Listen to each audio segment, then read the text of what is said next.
Anyone know that sinking feeling you get when you see something bad is coming, but you just can't seem to get out of the way? So you end up being the observer to your own wreck?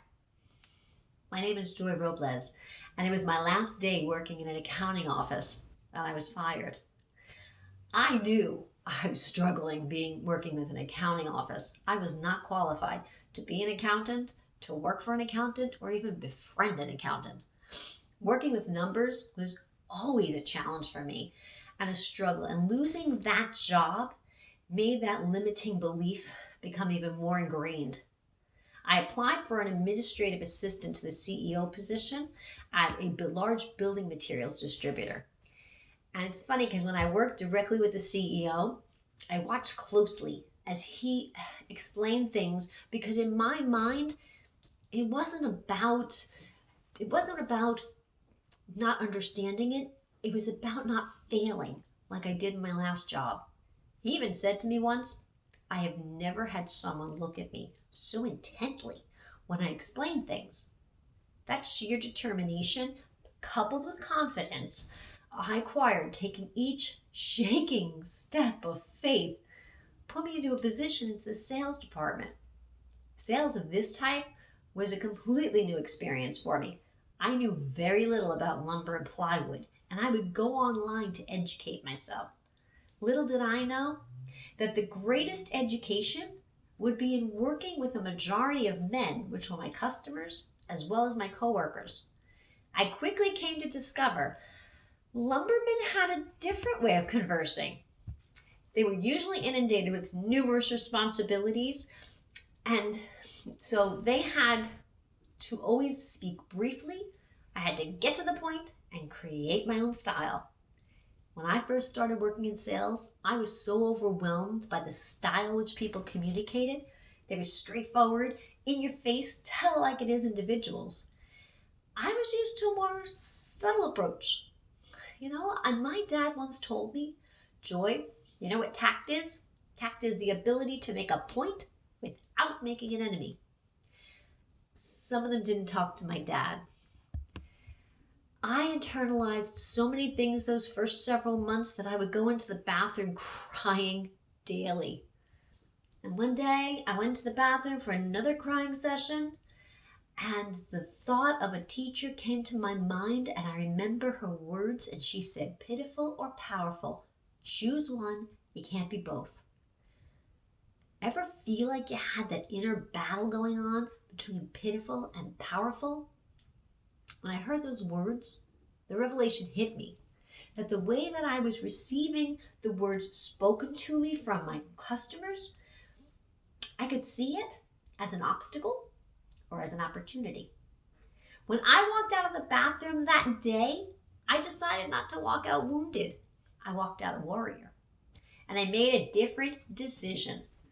A decision that changed the course of my life.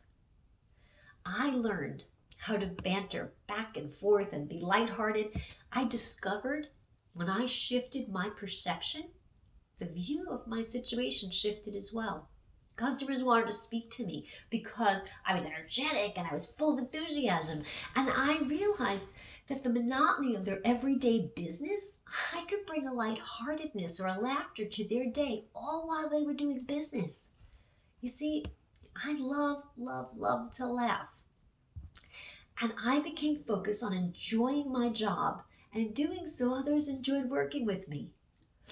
Have you ever gotten so nervous that you just couldn't speak up when there were more dominant personalities in the room?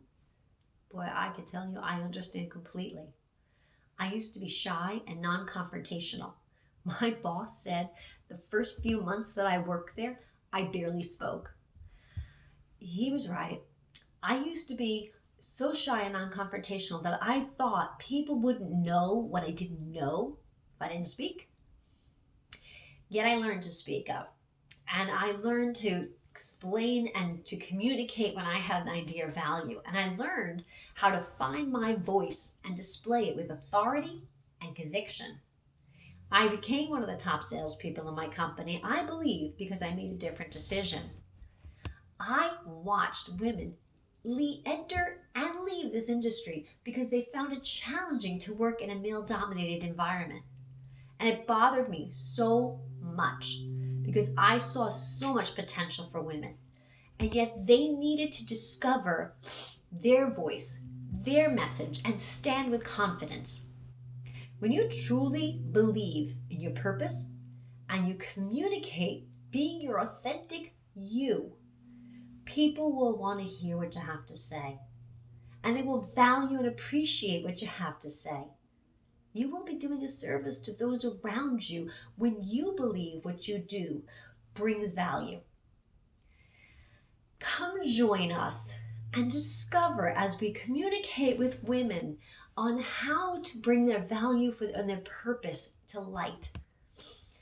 This is for women who want to become effective in sales in a male-dominated environment. And if you're looking to mastermind with women who are strong, resilient problem solvers, if you're looking for a class of which you can attend, come and see.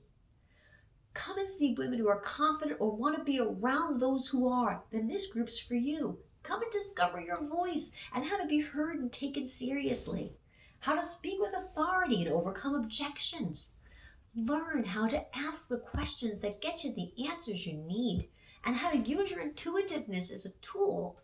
Find out how not to lose your authentic self in a male-dominated environment. And when you believe in your gifts and your talents, the world starts to as well. Be the best you can be. The world needs your light to shine its brightest. I look forward to seeing you. Take care.